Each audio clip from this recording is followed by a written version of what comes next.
What what do you have to say? I mean, I think I can predict it, but or predict some of it in terms of types changing.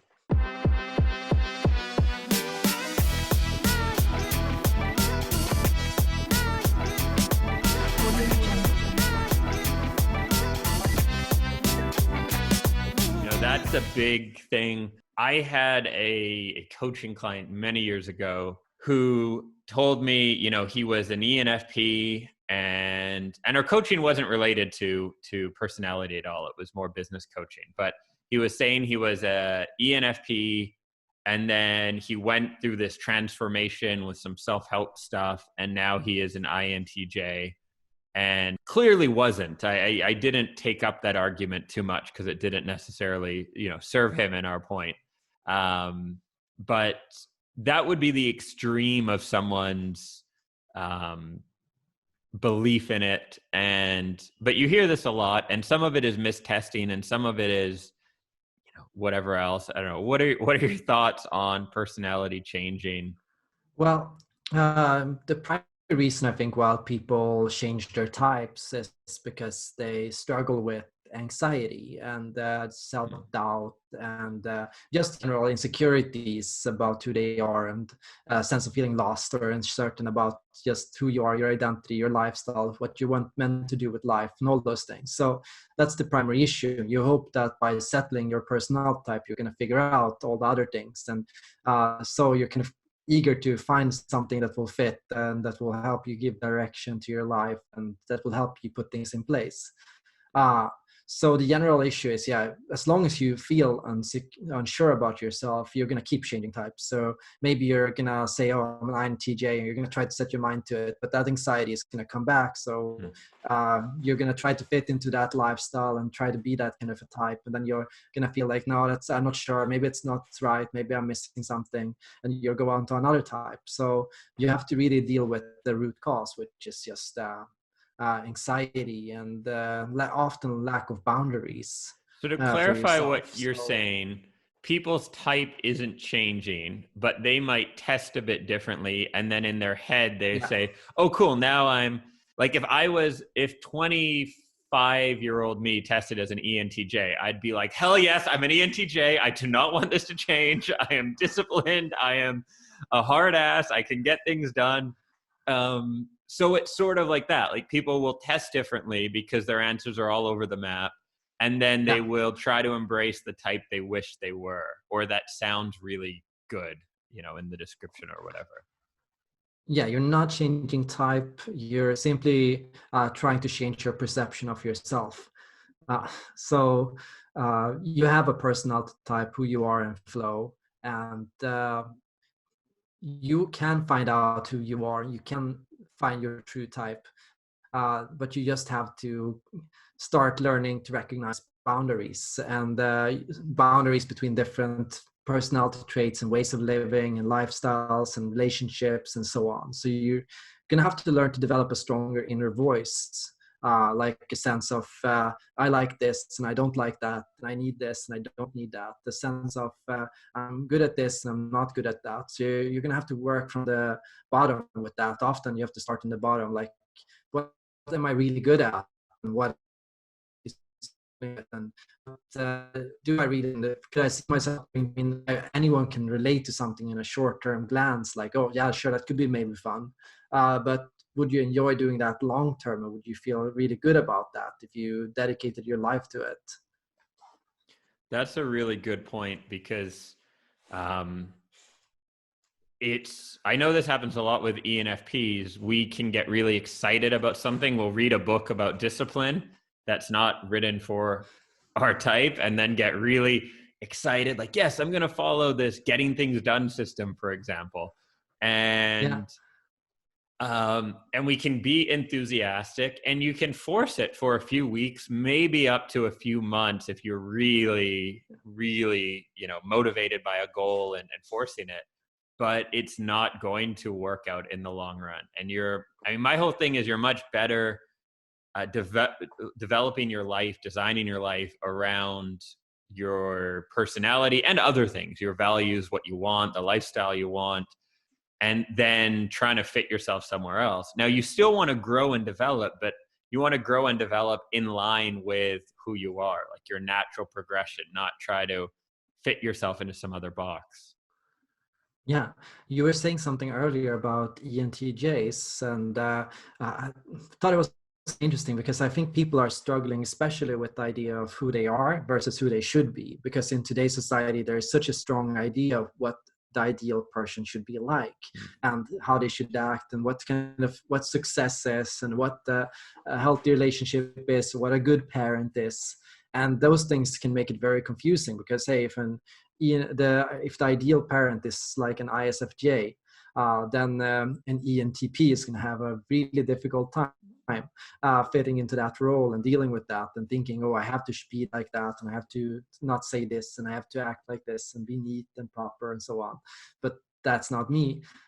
So the problem is we can get so lost in our shoulds. Like before I discovered MBTI, I was so set on the idea that I was going to be a successful politician and out on the barricades holding passionate speeches about things and rallying everybody behind a sense of vision and a sense of idea that was very ENFJ-like. And really by acting like that and putting myself in that spot, I was constantly pushing my own boundaries too far and causing myself to face massive anxiety issues and fears and insecurities because I was not built for doing that, and I didn't enjoy doing it. Yeah, that's really interesting.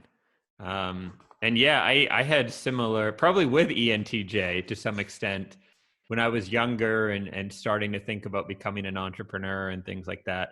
And yeah, just trying to in the North America, at least, the ENTJ is loathed by many. I mean, it can be the evil executive, although in many cases, the ENTJs I know are pretty moral and like have a good sense of values. But that's the business person stereotype in many cases, right? Is that way of being. And it's not always the case, because I think a lot of founders and entrepreneurs aren't that way. But the sort of business executive that we see on TV everywhere else is that way. So you have this perception in your mind. And then if you try to be that way and fail, you'll think, oh, I must not be, cut out to be a business person or whatever else. And it's, no, you're not cut out to be that kind of business person trying to follow that model, because the hard selling ENTJ kind of confrontational negotiation does not go over well as an ENFP. But we have other superpowers we can use to do very well. Yeah, like, I mean, any person who is put in the position of being a business owner or CEO is going to have to deal with kind of the Machiavellian archetype in the shadows, because that's kind of where Machiavelli or that kind of idea has moved in today's society. It's less in politicians, even though there can be in politicians as well. But now today it's more in business owner, because you are trained to be kind of ruthless and to look at finances and investments and prospects and money above anything else. That's what you are there to do. Your shareholders are going to expect you to deliver profit to them. And if you're not doing that, you're not going to be CEO. No matter what put in that position, that's what people are going to ask you. Where is the profit? Where is the money? And what's the benefit? What's in it for me? Definitely. So with people who are really unsure on their type, or they think it's changing, is the takeaway, aside from working to clarify their type, and you've got a great test on your site to do that as well. We'll make sure to include all that. But is it essentially to just be aware that the test, I think the standardized MBTI test, they test your behavior, not what's behind it. So that, they ask questions like right now, I think we're all introverts. Like, do you prefer to stay home or go out to a party? Well, coronavirus in Spain, I prefer to stay home right now. So I guess I'm an introvert suddenly. Is that what that means, right? Yeah, that's the problem with behavioral oriented personality tests. And that includes like the scientifically supported Big Five, for example. The Big Five, I'm not saying it's not scientifically verified and it doesn't have good statistics to back it up. The problem is it's focusing purely on behavior, so it cannot understand people's values or inner convictions or reasoning or thought process. So the Big Five says nothing about those things. And many tests, like the 16 personalities test, for example, is the same. It only says something about your current behavior and your lifestyle at the moment. It doesn't say anything about who you really are or your motivations behind it and why you live that way and why you've chosen to act the way you do.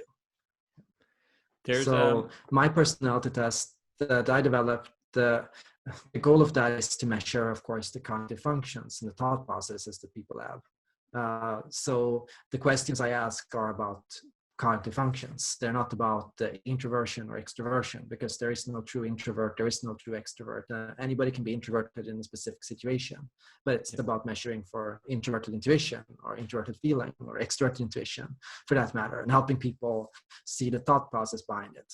Have you ever come across the Colby test? I am not. It's a test used, I think, primarily by entrepreneurs. It's not that wide known. It's like in a smaller circle that use it, but it tests, it's a paid test. I think it's $50. And it tests what you naturally do. So in terms of what you'll be motivated to do. So for instance, one of the things looks at, are you a quick start? A quick start, you're just like, boom, I think of something, I want to do it right away. Clearly myself. And the other side is I need to really think things through, have a plan before I start. And it's used a lot for team building. So a lot of entrepreneurs, that's how I heard about it from other entrepreneurs I know. And what's interesting about it, the reason I brought it up, is that I've had people take it and then it gives them back a no result. So it will say basically either you're not answering truthfully or you're at a stage in your life where your head isn't straight, and so we can't give you a result. And having paid $50 for this person to take it, it's very annoying. And I've kind of stopped giving it to people that I work with as often. But that does make sense. Like, for a test to always give you back a definitive answer is ridiculous. Like, if you take 16personality.com, no matter what you answer, it's going to give you something. And now granted, you get percentages, so you can sort of think, okay, well, maybe that's not sure. That's never explained to you. And so I like that as a thought of like, this isn't definitive. Like, we can't give you an answer based on what you've told us. Yeah, I can see a lot of really interesting things by looking at the statistics that the results won't show. So I can tell already how different you are to the average ENFP, and how your results differ from most ENFPs. And I can see what subtype you are, and I can see how certain your result is. And I can also sometimes see, because sometimes people will get the wrong result. And I can, by looking at more of the cognitive function responses, I can actually see, okay, this result would have fit you better. So by operating it, there's a lot of data, and you can make a lot of interesting connections. Yeah, I imagine it must be very cool on the other end, seeing everything come in. I don't know where to go with this. Anything else you want to add on the aspect of stereotypes or mistyping? Anything in there? Well, I think a problem we see in the community today is people are creating profiles that have very little to do with the personality type. So anybody can write an article about any personality type today. And that's for good and for bad, of course, because that also means you get a lot of INFPs writing articles about how it is to be an INFJ and sharing their personal experiences. And so the descriptions start getting twisted. But also what I see is like different subcultures are taking over different personality types. So you have like the spiritual community has really started to try to claim the INFJ personality type as the spiritual type. And so anybody who has complex spiritual lifestyle or views or struggles with feeling misunderstood is going to be an INFJ, and that's the first thing people talk about, the rarity of the type. And that's what I'm seeing for all personality types, really. And that's what you said about the ENTJ as the kind of sociopathic business overlord who doesn't think about anything but profit. What we're missing is we should be writing personality descriptions that account for all sides of an ENFP or an INFJ or an ENTJ rather than just the most obvious one.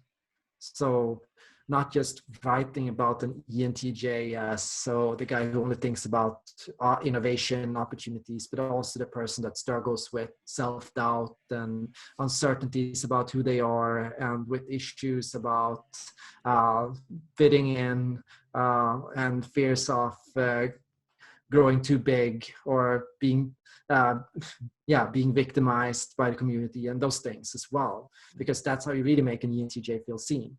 It's definitely a downside. I mean, this happens in many places now with just how the internet works. You know, people want to build what are called authority sites. So they basically hire ghostwriters to put up 1,000 articles on whatever topic. And if they're better at the technical aspect of ranking keywords, like people think Google's really smart, but their ranking algorithm is still like a 2-year-old. It's not, it's very easily gamed. And yeah, so like you said, I think in your case, you were referring to people who still are writing more for their own interest or passion. But I think too, you then get into people who write as a job or writing, 20 articles a day. Yeah. And then it gets very blurred for people who are trying to understand something, which is why I think following a trusted authority like yourself or me on our YouTube or podcast is the best thing people should be doing. Yeah, and growing and developing yourself, I think becoming more critical is something positive. I think we are too generous and too positive and too appreciative of articles about personality type online, and we should be more critical of what we read. So when we read something somebody has written about INFPs, or when we watch a video, it's okay to, of course, say that part I really liked, but it's also okay, and we should practice saying, I didn't relate to this, and this side about you should notice this about INFP, and really learn to think about things critically, because that's the best way I think we can develop and improve from where we are now. Agreed. Where can people find you more? We'll include the links and everything, but always good to say it out loud as well. So you can find me on erikthor.com, where I write and post articles about. And it is Erik with a K as well for anyone just listening. It's Erik with a K, Erik Thor. And my YouTube is also pretty easy to find. It's youtube.com/erikthor with a K. Awesome. And the name of your test, it's the flow. What's the exact word of your flow typology? The flow code is what I usually call it. The flow code. The test is really easy to find. You'll find it on the front page when you go to my website. Perfect. Well, thank you for joining us and sharing your wisdom. I'm sure it's extremely helpful, and hopefully we'll be able to do it again. Yeah, thanks for the chat. I really enjoyed it.